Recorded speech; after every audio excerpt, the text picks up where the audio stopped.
दोस्तों नमस्कार। स्वागत है आपका हमारे इस यूट्यूब मंच पर। दोस्तों, तारीख थी 6 दिसंबर 1992। केंद्र में नरसिम्हा राव के नेतृत्व में कांग्रेस की सरकार थी और उस वक्त उत्तर प्रदेश समेत 4 राज्यों मध्य प्रदेश, राजस्थान और हिमाचल प्रदेश में भी भारतीय जनता पार्टी की सरकार थी। लेकिन 6 दिसंबर 92 की दोपहर से शाम के बीच जो घटना अयोध्या में हुई, बाबरी मस्जिद के जो गुंबद गिराए गए, उसके बाद नरसिम्हा राव सरकार की कथित शिथिलता ने जिस प्रकार से कांग्रेस पार्टी को उत्तर भारत में राजनीतिक बियाबान में धकेला, वो पूरे देश ने देखा। तमाम कोशिशें नरसिम्हा राव ने की और कोशिशें क्या की? कोशिशें की भारतीय जनता पार्टी की चारों राज्य सरकारों को बर्खास्त करने की कोशिशें, और चारों राज्य सरकारों को बर्खास्त करने की कोशिशों के बावजूद कांग्रेस पार्टी 1990 के पहले की स्थिति में नहीं पहुंच पाई। यही सबसे बड़ा सत्य है। और आज कांग्रेस पार्टी इस हालात में है कि तमाम कोशिशों के बावजूद लोकसभा में उसके सदस्यों की संख्या 2 अंकों में पहुंच रही है। तो ये आज की राजनीति का सबसे बड़ा सत्य है। अब सवाल ये उठता है कि आप कहेंगे कि इसकी चर्चा मैं आज क्यों कर रहा हूं। नरसिम्हा राव की ऐतिहासिक गलती को लेकर चाहे उनकी जितनी भी निंदा राजनीतिक घरानों के बीच, राजनीतिक तबकों के बीच की गई हो, लेकिन आज इसकी प्रासंगिकता इसलिए बन रही है क्योंकि जो गलती नरसिम्हा राव ने की, वही गलती नानी फैक्टर तो नहीं करने जा रहे, वही गलती जयंत चौधरी तो नहीं करने जा रहे, और वही गलती भारतीय जनता पार्टी की सत्ता के समर्थन में खड़ी पार्टियों के द्वारा सरकार की, इसके साथ सत्ता की मलाई खाने की मानसिकता के दौर में वोट बैंक गंवाने, सियासत गंवाने की वो गलती वो तमाम बड़े नेता तो नहीं करने जा रहे हैं जिन्हें तात्कालिक राजनीतिक लाभ, वो भी तात्कालिक लाभ जिसकी गुंजाइश बहुत कम है, वो दिखाई दे रही हो, और उस परिस्थिति में वो सरकार के समर्थन में खड़े हो। मैं बात कर रहा हूं वक्फ संशोधन बिल की। वक्फ संशोधन बिल कल संसद में पेश किया जाएगा, ये करीब करीब तय हो चुका है। 2, 3 और 4 अप्रैल को, यानी कल परसों, बुधवार, बृहस्पतिवार और शुक्रवार, इस दरमियान संसद के दोनों सदनों से इसे पारित कराने को लेकर सरकार पूरी तरह से कटिबद्ध नजर आ रही है। लेकिन सरकार की यही कटिबद्धता भारतीय जनता पार्टी की राजनीति को तो सूट करती है, उसके लिए तो यह मुफीद है।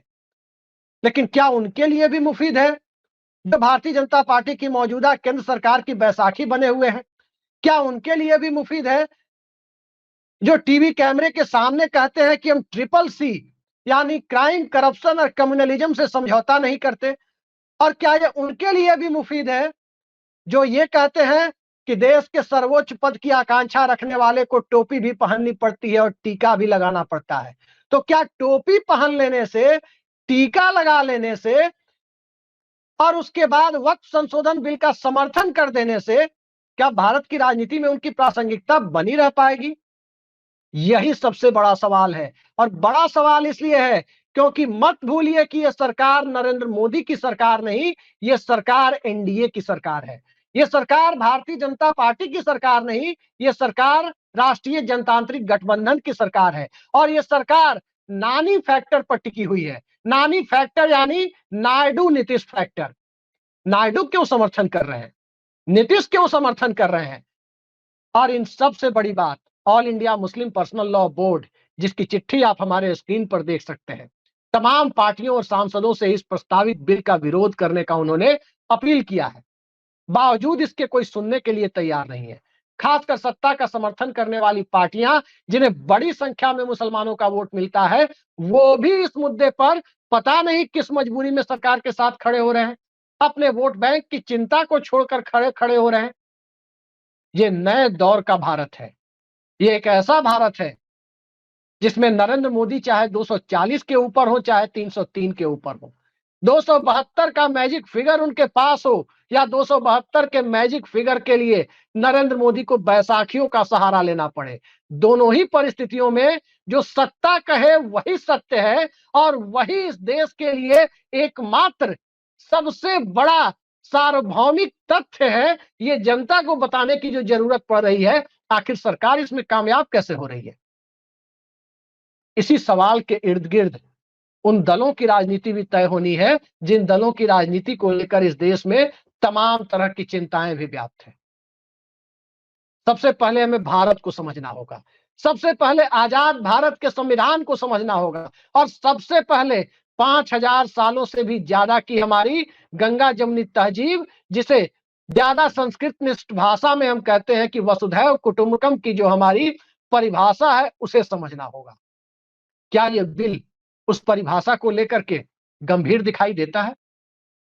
स्वाभाविक है कि नहीं दिखाई देता है, क्योंकि जिसके लिए आप बिल ला रहे हो, जिस समुदाय को उस बिल से नफा नुकसान होना है, वो समुदाय जब इसका विरोध कर रहा है, तब कौन सा धर्मनिरपेक्ष भारत, तब कौन सा समाजवादी भारत, और तब कौन सी संविधान की प्रस्तावना, और तब कौन सा आर्टिकल 29-30, और तब कौन सा अल्पसंख्यकों के अधिकार सुरक्षित रहे, बहुसंख्यक अधिकारों की तरह अल्पसंख्यकों के अधिकारों पर भी कोई कटौती ना हो, फिर कौन सी ये बात होगी? ये सबको समझ में आ रहा है कि कहीं ना कहीं सरकार एडमेंट है, सरकार झुकने के लिए तैयार नहीं है, और सरकार जब झुकने के लिए तैयार नहीं है, तो इस देश में व्याप्त जो चिंताएं हैं, उसकी चिंता किसे है? चंद्रबाबू नायडू की स्थिति तो और विचित्र लगती है। चंद्रबाबू नायडू को अपने राज्य में 3/4 बहुमत अपनी पार्टी के बूते प्राप्त है। उन्हें भारतीय जनता पार्टी की बैसाखी की जरूरत नहीं है, फिर वो क्यों इतना बड़ा रिस्क ले रहे हैं? आखिर कौन सी बार्गेनिंग हुई है, या कौन सी राजनीतिक मजबूरियां हैं जिसके सामने चंद्रबाबू नायडू झुकने के लिए तैयार हैं? चिराग पासवान से हम कोई उम्मीद नहीं रख सकते, चिराग पासवान से यह देश कोई उम्मीद नहीं रख सकता, अनुप्रिया पटेल से भी यह देश कोई उम्मीद नहीं रख सकता, क्योंकि उनकी पार्टी की सदस्य संख्या जो भी हो, उनकी पार्टी के लिए इस देश में सत्ता में जाकर मंत्री पद संभालना, सत्ता के साथ हिस्सेदारी बनाए रखना, यही सबसे बड़ा लक्ष्य हो, तो फिर वहां पर देश की बात, फिर धर्मनिरपेक्ष मूल्यों की बात रह कहां जाती है? उम्मीद तो नीतीश कुमार से भी है। नीतीश कुमार की पार्टी सीधे सीधे कहती है कि धर्मनिरपेक्षता के मूल्यों पर कोई समझौता नहीं होना चाहिए। वक्फ संशोधन बिल, आज उनकी पार्टी के सांसद को मैंने सुना, देवेश चंद्र ठाकुर को, कि जो एनडीए का रुख होगा हम उसका समर्थन करेंगे। और सबसे बड़ी बात, हमारी स्क्रीन पर आप दो विप देख रहे हैं, एक टीडीपी का विप है, एक जेडीयू का विप है, और मजेदार बात यह है कि दोनों ने 3 लाइन विप जारी किया है। अब ये 3 लाइन विप क्या होता है? आमतौर पर गोदी मीडिया में बैठे हुए लोग समझ भी नहीं पाते होंगे कि 1 line whip, 2 line whip, 3 line whip क्या होता है। 3 लाइन विप दरअसल पार्टी विप का वो सबसे कठोरतम स्वरूप है जो सांसदों के ऊपर लागू होता है, और उस 3 लाइन विप के ऊपर कहा जा रहा है कि सदन में मौजूद रहकर सरकार के रुख का समर्थन करना है, चाहे जेडीयू हो या टीडीपी हो। 1 लाइन विप, 2 लाइन विप और 3 लाइन विप होता है। 1 लाइन विप को मोटा मोटी अगर समझने की कोशिश करें, तो सांसदों को सदन में उपस्थित रहकर पार्टी लाइन पर वोट करने की मजबूरी नहीं होती है। 1 लाइन विप में यह होता है कि आप पार्टी लाइन पर हैं या पार्टी लाइन पर नहीं है, तो मतदान से दूर भी रह सकते हैं, वोटिंग से दूर भी रह सकते हैं। 2 लाइन विप जो होता है, उसका मतलब यह होता है कि आप पार्टी लाइन पर वोटिंग करने के लिए बाध्य नहीं है। और 3 लाइन विप जो पार्टी विप का सबसे कठोरतम स्वरूप है, जिसमें सदस्यता भी जा सकती है, उसका सीधा मतलब होता है कि पार्टी लाइन पर आपको सदन में उपस्थित रहकर जो पार्टी की लाइन है उस पर वोट करना है। और इन दोनों पार्टियों की, चाहे टीडीपी हो या जेडीयू हो, चाहे बिहार की पार्टी हो या आंध्र प्रदेश की पार्टी हो, इन दोनों पार्टियों ने जो 3 लाइन विप जारी किया है, उसमें साफ साफ सरकार के समर्थन की बात कही है। स्वाभाविक है, दोनों पार्टियां जब सरकार का समर्थन करेंगी तो ये बिल पारित हो जाएगा। साधारण विधेयक है, संविधान संशोधन विधेयक नहीं है। साधारण विधेयक को पास कराने के लिए साधारण बहुमत की ही जरूरत पड़ती है, और जब साधारण बहुमत की जरूरत साधारण विधेयक को पास कराने के लिए, ऑर्डिनरी बिल को पास कराने के लिए पड़ती है, तो तय है कि एनडीए के पक्ष में 293 सांसद हैं, और 293 सांसदों में नीतीश कुमार के साथ साथ चंद्रबाबू नायडू, 28 सांसद तो उन्हीं के होते हैं, 5 सांसद चिराग पासवान के होते हैं, 2 सांसद जयंत चौधरी के होते हैं, 1 सांसद अनुप्रिया पटेल की होती है, 1 सांसद अजीत पवार के होते हैं, 2 सांसद नाम में ही सेकुलर रखने वाले जनता दल सेकुलर यानी पूर्व प्रधानमंत्री देवेगौड़ा और उनके बेटे कुमारस्वामी की पार्टी के होते हैं। तो ये कुल जमा कितने सांसद होते हैं? ये कुल जमा सांसद 38 सांसद होते हैं। और ये 38 सांसद यदि आज की तारीख में सरकार के विरोध में खड़े होते तो ये सरकार लोकसभा में गिर सकती थी।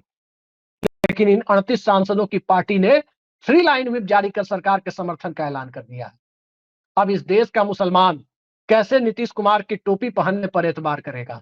इस देश का मुसलमान कैसे चंद्रबाबू नायडू और उनके बेटे की, जिनकी मुख्यमंत्री के तौर पर पारी अभी शुरू होनी है, उस पर एतबार करने के लिए तैयार होगा? और कैसे इस देश के दूसरे अल्पसंख्यक समुदायों के बीच जो इन सहयोगी दलों से जो एक आस लगी होती है, उस आस की पूर्ति होती हुई दिखाई देगी? इंडिया गठबंधन ने भी अपने फ्लोर लीडर्स की बैठक बुलाई और उस बैठक में तय किया गया कि इस पर चर्चा में भाग लेना है, बिल का विरोध करना है और इन सब से आगे बढ़कर देखें तो सदन के अंदर एकजुटता भी प्रदर्शित करनी है। सवाल तो यह है कि वक्फ संशोधन बिल पर सरकार क्यों अड़ना चाहती है? आपकी जानकारी के लिए बताता चलूं कि वक्फ की जमीन, जिसके डॉक्यूमेंट, पर्याप्त डॉक्यूमेंट, कई सारी ऐसी वक्फ संपत्तियां हैं जो वक्फ बोर्ड के पास नहीं है। और यह भी तय है कि भारत का संविधान जमीन से संबंधित मामलों को संघ सूची और समवर्ती सूची यानी यूनियन लिस्ट और कंकरेंट लिस्ट में नहीं मानता है। उसे वो राज्य सूची का विषय मानता है, जिस पर राज्य सरकारें कानून बना सकती हैं, राज्य सरकारें फैसले ले सकती हैं। फिर क्यों केंद्र सरकार अड़ी हुई है? क्योंकि केंद्र सरकार जो कानून बनाएगी वो भाजपा शासित राज्यों में तो पालन हो जाएगा, विपक्ष शासित राज्यों में कैसे पालन होगा? आपने देखा मनमोहन सिंह सरकार ने भू अधिग्रहण कानून बनाया था, किसानों के हित में बनाया था। लेकिन यह बात भी बिल्कुल सही है कि भारत के संवैधानिक दायरे में जमीन से जुड़ा हुआ मामला था, लिहाजा राज्य सरकारों के ऊपर वो बाध्यकारी नहीं था।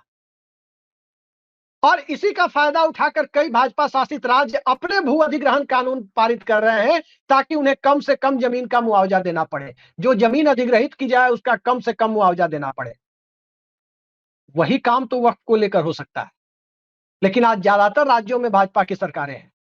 तो ज्यादातर राज्यों में भाजपा की सरकारें हैं, तब फिर वक्फ की संपत्ति को लेकर जिस प्रकार से स्थानीय स्तर पर माहौल गरमाया जाएगा, उस माहौल गरमाने का फायदा ध्रुवीकरण कराने, पोलराइजेशन की राजनीति के लिए गुंजाइश बनाने में इस्तेमाल हो सकता है। तो क्या उस इस्तेमाल के लिए वक्फ बिल को लेकर सरकार को इतनी जल्दी है? और जब सरकार को इतनी जल्दी है तो नीतीश कुमार के सामने, चंद्रबाबू नायडू के सामने, जयंत चौधरी और अजीत पवार के सामने, सरकार के सामने झुकने की क्या जल्दी है? माना नीतीश कुमार की सरकार बैसाखियों पर टिकी है, जैसे नरेंद्र मोदी नीतीश कुमार की बैसाखी पर टिके हुए हैं, वैसे ही नीतीश कुमार की सरकार बीजेपी की बैसाखी पर टिकी है। लेकिन नीतीश कुमार के पास बैसाखियों की कमी कहां है? एक बैसाखी जाएगी, दूसरी बैसाखी आएगी, फिर इतनी चिंता क्यों?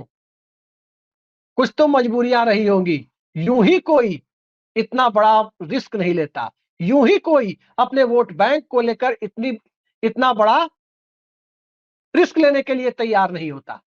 याद कीजिए मुलायम सिंह यादव को, याद कीजिए पूर्व प्रधानमंत्री चंद्रशेखर को, किस तरह से इस देश में सांप्रदायिक उन्माद को उन्होंने अपने मुख्यमंत्रित्व या अपने प्रधानमंत्रित्व काल में सबको एक झटके में अयोध्या विवाद को लेकर ठंडा कर दिया था।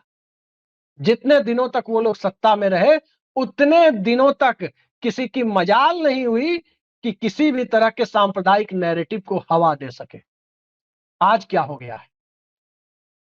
इस देश के धर्मनिरपेक्ष स्वरूप के लिए, गंगा जमुनी तहजीब को बनाए रखने के लिए कोई राजनीतिक कुर्बानी देने को तैयार नहीं है। अब यह सवाल नहीं रहा कि संसद में बिल पेश होगा तो पास होगा या गिरेगा। इन दलों के, एनडीए के सहयोगी दलों के रुख के बाद यह साफ हो चला है कि संसद के दोनों सदनों में यह पास हो जाएगा। लेकिन संसद में बहुमत के आधार पर सिर्फ फैसले लिए जाएं, यह कितना उचित है? और जब वक्फ संशोधन बिल को लेकर के इतना बवाल है, तब तो प्रचंड बहुमत में रहने वाली जवाहरलाल नेहरू सरकार को दोष क्यों दिया जाता है? प्रोविजनल पार्लियामेंट में भी वो सरकार 1951 में प्रचंड बहुमत में थी, और उस प्रोविजनल पार्लियामेंट में जब हिंदू कोड बिल जवाहरलाल नेहरू ला रहे थे, तब उस पर सवाल क्यों उठाया गया? और तब सवाल उठाया गया तो स्वाभाविक है कि सवाल उठाने के बाद सरकार के अंदर लोकतांत्रिक स्वरूप तो बचा हुआ था, तभी जाकर उस बिल को वापस लेने का फैसला हुआ। आज अल्पमत की सरकार का यह अट्टहास कि बिल को वापस लेने के लिए तैयार ना हो, बिल पर एक गंभीर चर्चा के लिए, विमर्श के लिए तैयार ना हो, बिल पर चर्चा के लिए 8 या 10 घंटे ही दिए जाएं। ये नए दौर का भारत है, जिस दौर में संसद की अहमियत सरकार के पीछे चलने की होती है। आमतौर पर सरकारें संसद में बनती और बिगड़ती है। मौजूदा रवायत में संसद सरकार के सबऑर्डिनेट की तरह बनाए जाने की प्रक्रिया चल रही है। सरकारें संसद के अधीन नहीं है। ये लोगों को भरोसा दिलाया जा रहा है कि कैबिनेट ही सुप्रीम है, और कैबिनेट छोड़िए, नरेंद्र मोदी और अमित शाह की सत्ता ही सुप्रीम है। संसद की अहमियत सिर्फ यही है कि बिल पर ठप्पा लगा सके। तो ठप्पा लगाने वाले दौर में, उस भारत में यदि ये सब चीजें हो रही है, तो आने वाले वक्त का हिंदुस्तान कैसा होगा, इसकी कल्पना आप खुद कर सकते हैं। बाकी कल से जो संसद में देखा जाएगा, उसे देखने के लिए तैयार रहिए। सब कुछ आपके सामने होगा, लेकिन बहुमत का इतना बड़ा अट्टहास मैंने नहीं देखा। किताबों में जरूर पढ़ा है कि राजीव गांधी की सरकार पंचायती राज बिल लाना चाहती थी, और तब राज्यसभा के अंदर कांग्रेस के सांसदों ने उसे गिरा दिया था। बड़ी मशक्कत के बाद, 4 साल के बाद पीवी नरसिम्हा राव उस पंचायती राज और नगर निकाय बिल को आम सहमति वाला फॉर्मूला लेकर अल्पमत में होने के बावजूद पास करा पाए थे। तब आप आज इस देश में पंचायती राज की कल्पना को देखते हैं। आज संसद, सहमति, सेलेक्ट कमिटी, खुली चर्चा, ये सारी बातें किताबों में पढ़ने के लिए हो गई है कि जो लोग यूपीएससी की तैयारी करते हैं, वो एक सुभाष कश्यप की हमारी संसद नाम की किताब खरीद ले और उसके बाद आइडियलिस्टिक बातें पढ़ें। सत्ता में बैठे हुए लोगों को संसद की कोई अहमियत नहीं है, चर्चा की कोई अहमियत नहीं है, विमर्श की कोई गुंजाइश नहीं है, और इसी यथार्थ को मौजूदा दौर में अमृतकाल कहा जा रहा है। तो अमृतकाल के वक्फ संशोधन बिल का बेसब्री से सबको इंतजार है। नतीजे अब सबको पता चल चुके हैं, कल देखिए क्या होता है। आज के लिए इतना ही। नमस्कार।